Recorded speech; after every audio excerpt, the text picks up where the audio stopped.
ଯେତେବେଳେ ଜଣେ ଛାତ୍ରଛାତ୍ରୀର matric exam ସରିଯାଏ ତାହାର ଫଳାଫଳ ବାହାରେ ସମୟ ହୋଇଯାଏ କଲେଜକୁ ଯିବାର।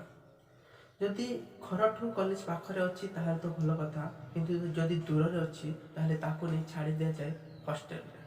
ଏବଂ ପ୍ରଥମ ଥର ଘରୁ ହଷ୍ଟେଲକୁ ଯିବାର ଅନୁଭୂତି କିଛି ଅଲଗା। ହୃଦୟରେ ଥାଏ ଟିକେ ଦୁଃଖ ଆଉ ତା ସହିତ ଥାଏ ଟିକେ ଖୁସି। ଖୁସି ଏଇଥିପାଇଁ ଥାଏ କି ପ୍ରଥମ ଥର ପାଇଁ ମୁଁ କଲେଜକୁ ଯାଉଛି, ହଷ୍ଟେଲ ଦେଖିବି, ହଷ୍ଟେଲରେ ରହିବି, ନୂଆ ନୂଆ ସାଙ୍ଗସାଥି, ନୂଆ ପାଠପଢ଼ା। ଏବଂ ଦୁଃଖ ଏଇଥିପାଇଁ ଥାଏ କି ନୂଆ ସାଙ୍ଗସାଥି କେମିତି ହେଇଥିବେ, ନୂଆ ପାଠପଢ଼ା କେମିତି ହେଇଥିବ, ପରିବାରକୁ ଛାଡ଼ିକି ଯାଉଛି, ବାପା ମାଆଙ୍କୁ ଛାଡ଼ିକି ଯାଉଛି, ଏଇଟା ଏକ ଦୁଃଖ ଥାଏ। ଏହାର ଏକ କବିତା ଆପଣମାନଙ୍କ ସାମ୍ନାରେ ରଖିବାକୁ ଚାହୁଁଛି। ହୃଦୟରେ ଟିକେ ଉଲ୍ଲାସ ଆଉ ତା ଉପରେ ଦୁଃଖର ଆବରଣ। ହୃଦୟରେ ଟିକେ ଉଲ୍ଲାସ ଆଉ ତା ଉପରେ ଦୁଃଖର ଆବରଣ। ହୃଦୟରେ ଟିକେ ଉଲ୍ଲାସ ଆଉ ତା ଉପରେ ଦୁଃଖର ଆବରଣ। ଘର ଛାଡ଼ି ଆଜି ହଷ୍ଟେଲକୁ ଆସିଲି, ପୁଣି ଘର ଆଡ଼େ ଟାଣି ନେଉଅଛି ମୋ ମନ, ପୁଣି ଘର ଆଡ଼େ ଟାଣି ନିଏ ମୋ ମନ। ପ୍ରଥମ ଥର ହଷ୍ଟେଲକୁ ଯିବାର ଅନୁଭୂତି କିଛି ଅଲଗା ଥାଏ। ଏବଂ ଯେତେବେଳେ ବି ଆମେ ହଷ୍ଟେଲକୁ ଯାଉ, କିଛି ଦିନ ଗଲା ପରେ ଆମ ଘର କଥା ମନେ ପଡ଼େ, ବାପା ମାଆଙ୍କ କଥା ମନେ ପଡ଼େ, ସବୁକିଛି ମନେ ପଡ଼ିଯାଏ। ତାହାକୁ କବିତା କରି ଆପଣମାନଙ୍କ ସାମ୍ନାରେ ରଖିବି। ନୂଆ ନୂଆ ପାଠ, ନୂଆ ନୂଆ ସାଙ୍ଗସାଥି।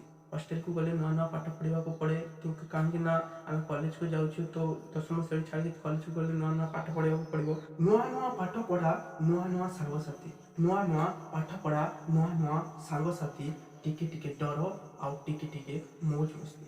ନୂଆ ନୂଆ ପାଠ ପଢ଼ା, ନୂଆ ନୂଆ ସାଙ୍ଗସାଥି, ଟିକେ ଟିକେ ଡର ଆଉ ଟିକେ ଟିକେ ମୌଜ ମସ୍ତି। କ୍ୟାଲେଣ୍ଡର ବନେଇ ନୀତି ତାରିଖ କାଟିବା। କ୍ୟାଲେଣ୍ଡର ବନେଇ ନୀତି ତାରିଖ କାଟିବା। ଛୁଟି ଆଉ କେତେ ଦିନ ରହିଲା ନୀତି ହିସାବ କରିବା। ଛୁଟି ଆଉ କେତେ ଦିନ ରହିଲା ନୀତି ହିସାବ କରିବା। ହଷ୍ଟେଲ କ୍ୟାଣ୍ଟିନରେ ଖାଇଲା ବେଳେ ଘର କଥା ମନେ ପଡ଼େ। ହଷ୍ଟେଲ କ୍ୟାଣ୍ଟିନରେ ଖାଇଲା ବେଳେ ଘର କଥା ମନେ ପଡ଼େ। ଆଖିରୁ ଦି ଟୋପା ଲୁହ ଗଡ଼େଇ ଭାବୁଥିଲେ ବର୍ତ୍ତମାନ କ'ଣ କରୁଥିବେ ଯେ ମୋ ବାପା, ବୋଉ, ଭଉଣୀ, ଭାଇ। ଆଖିରୁ ଦି ଟୋପା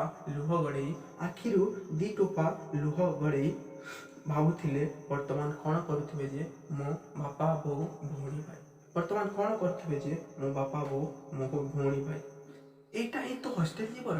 ଏଇଟା ହିଁ ତ ହଷ୍ଟେଲ ଜୀବନ। ଯୋଉଠି ହଷ୍ଟେଲରୁ ଘରକୁ ଟାଣି ଆଣେ ମନ। ଏଇଟା ହିଁ ତ ହଷ୍ଟେଲ ଜୀବନ, ଯୋଉଠି ହଷ୍ଟେଲରୁ ଘରକୁ ଟାଣି ଆଣେ ମନ। କାହିଁକି କେଜାଣି ଜାଣିପାରେ ନାହିଁ, ହଷ୍ଟେଲ ମୋତେ ଅଣନିଶ୍ୱାସୀ ଲାଗେ ଏବଂ ଘରକୁ ଆସିଲେ ଲାଗେ ସତେ ଯେମିତିକି ମିଳିଗଲା ଆଜି ମୁକ୍ତିର ପବନ। ଏଇଟା ହିଁ ତ ହଷ୍ଟେଲ ଜୀବନ।